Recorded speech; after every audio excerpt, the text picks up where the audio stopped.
What's up guys, welcome to Voicey here. This is your host and firm believer that Tenacious D's song, Rise of the Phoenix, is basically a modern version of Bohemian Rhapsody. Captain Zach, and today's subreddit is r/EntitledParents. Don't forget to like, subscribe, and hit that bell to never miss an episode.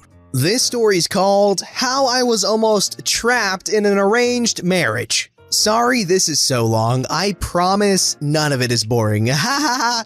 I grew up in a cult that believed, among other things, that women were the property of men and children were the property of parents. So as an unmarried daughter, I was basically a cherished slave. I ran the house, meal planned, cooked, and even homeschooled my youngest siblings, all while trying to homeschool myself through high school. Having grown up my whole life this way, I didn't even know the law would have been on my side if I had decided to defy my parents and move out when I turned 18. My parents constantly reminded me that until they gave me away to a husband, I was still their child and would obey them, as the mouthpieces of God in my life. One day, my parents told me they had received a phone call from the parents of another family we knew. Their oldest son had noticed me and wanted permission to court me. So, per protocol, the parents would talk to each other, then talk to their kids, and arrange the whole thing. My mom was beaming with pride, but I thought about it for a little bit and said I didn't want to do it.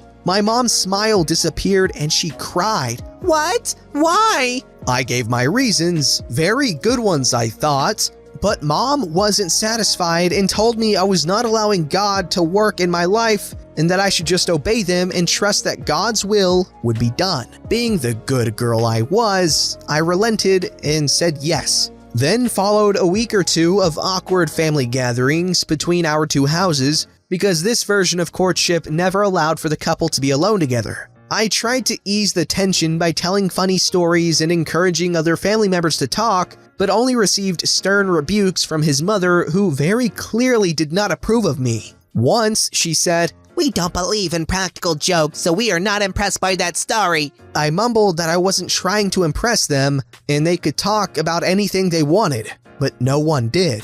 Another time, I was alone with his mom in the living room and she stated, "I only had 2 requirements on the girl he chose. 1, that she came from a good family, and 2, that she knew her Bible. And you have both of those, so I'm not going to say anything."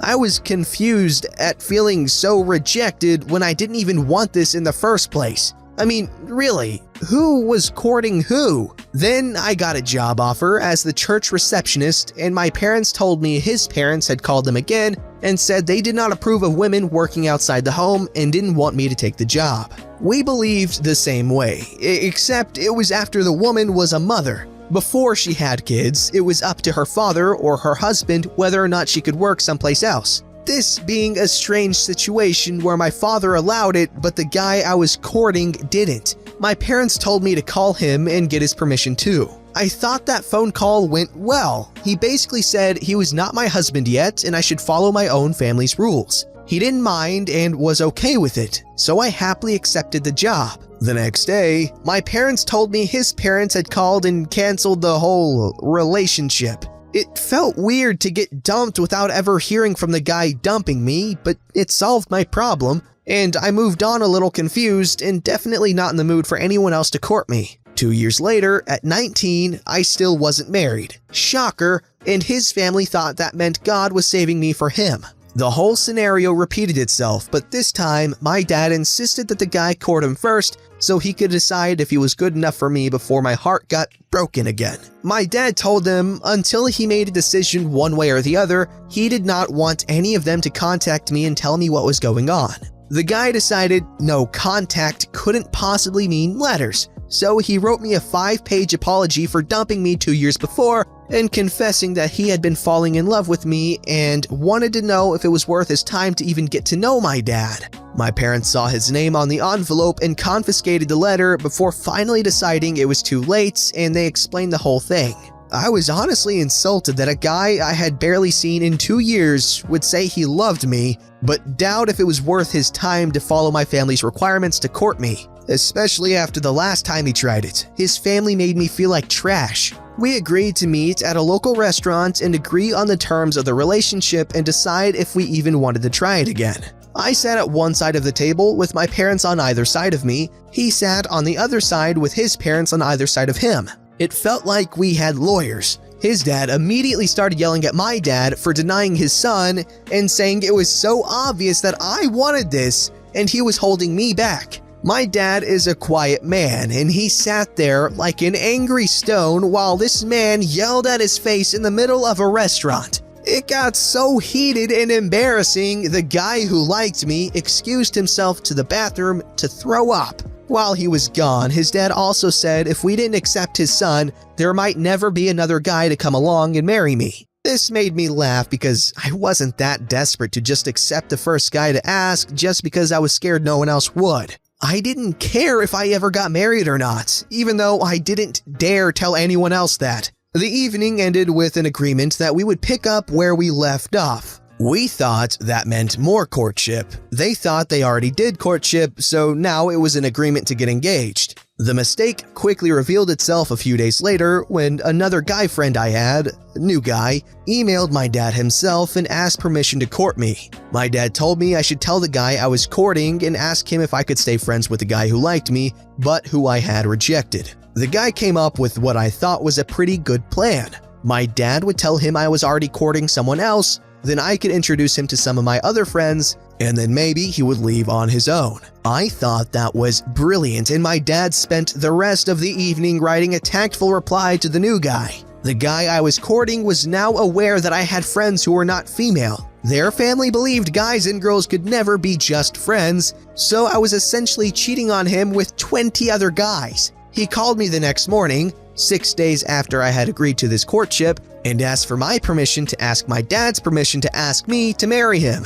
Basically, the lamest over-the-phone proposal ever. He said he was in love with me and we didn't have to get married right away, but that I would just be his and have a ring on my finger so no one could take me away from him. I told him I was flattered that he thought he loved me and I wished I could say I loved him back, but I didn't. It had only been 6 days and I hadn't even decided how I felt about him yet. His voice changed instantly and he angrily snapped, asking if I was still talking to that guy who also liked me. I was shocked. I had never seen this side of him before. That's why it should take longer than 6 days to find a spouse, kids. I tried telling him that my dad had only just replied to his email and hadn't had a chance to introduce him to my friends yet. He said, "That wasn't part of the plan. We agreed you wouldn't talk to him anymore." I shut him down and said, "Whoa. I'm only doing what you told me to do. We are not engaged yet. I talk to lots of guys and it doesn't mean anything romantic. We're just friends." His voice quieted down but still sounded bitter, and he said,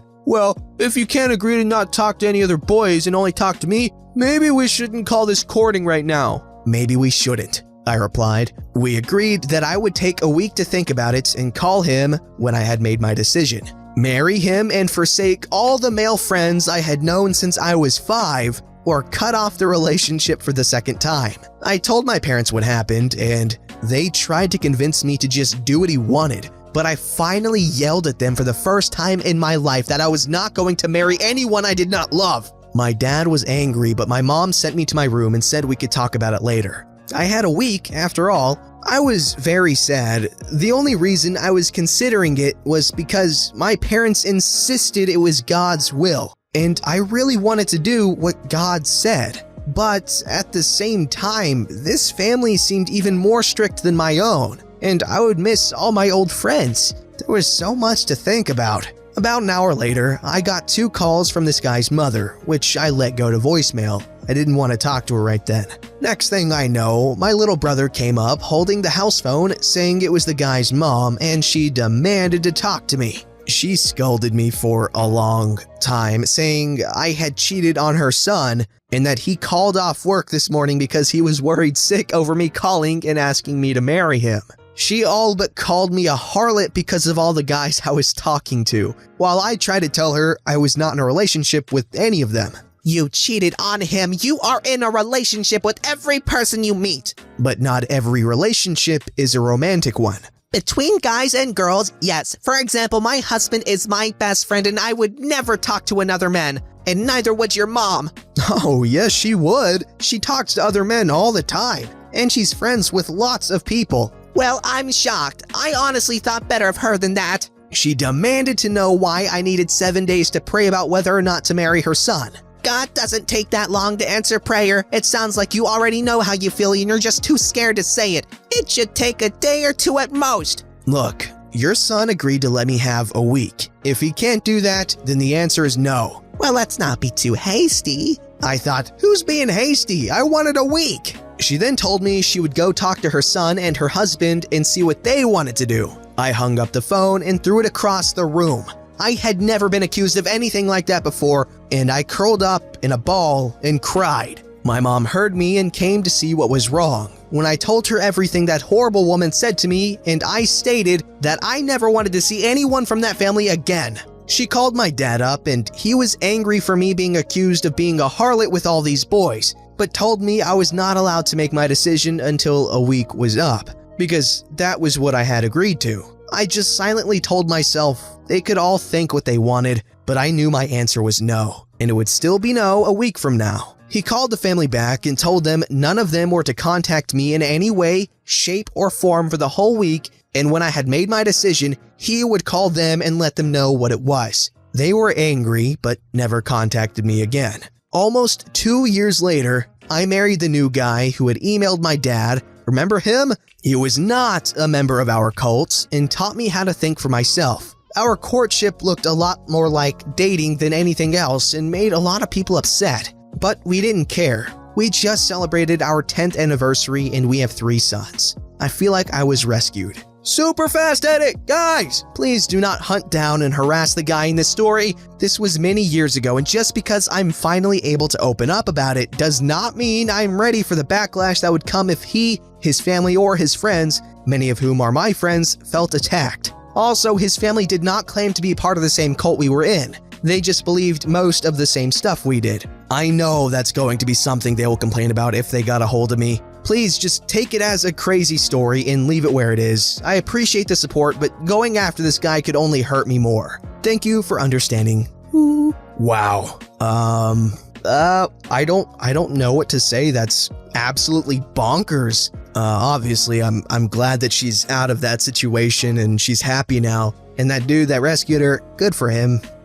Good on him, I guess. I mean, I don't know. That was just a weird story. A good story, but gosh, people are weird. The things that people use religion to justify, oh man, it's disgusting. It really is. So many people, oh my God, it's just so manipulative of people that really want to get into heaven and, you know, be religious and love God and all that stuff. It's gross and manipulative and just evil. This story's called An Entitled Mom Tries to Steal My Friend's Hat. So this is my friend's story, and this happened quite a while ago, so facts might not be correct. We were going to skateboarding school when it was pretty cold outside. We were dressed as if we were going to Antarctica. So anyway, halfway to the skateboarding school, an entitled mother and an entitled kid were approaching us. The entitled mother had a typical Karen haircut, so we knew something bad was going to happen.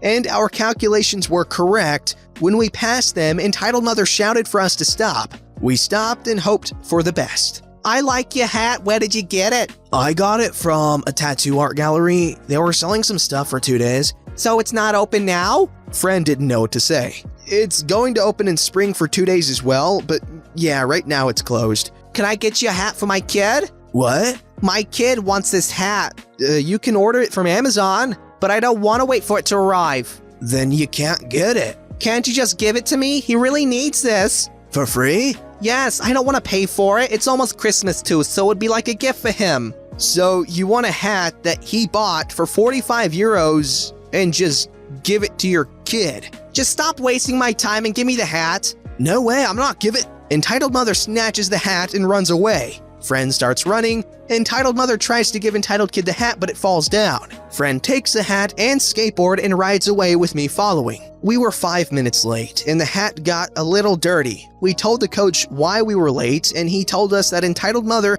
and entitled kid are known to try and steal items from people who skateboard, because she hates people who skateboard, and it makes entitled kid jealous. What? That's what? Oh my God, that's the weirdest thing.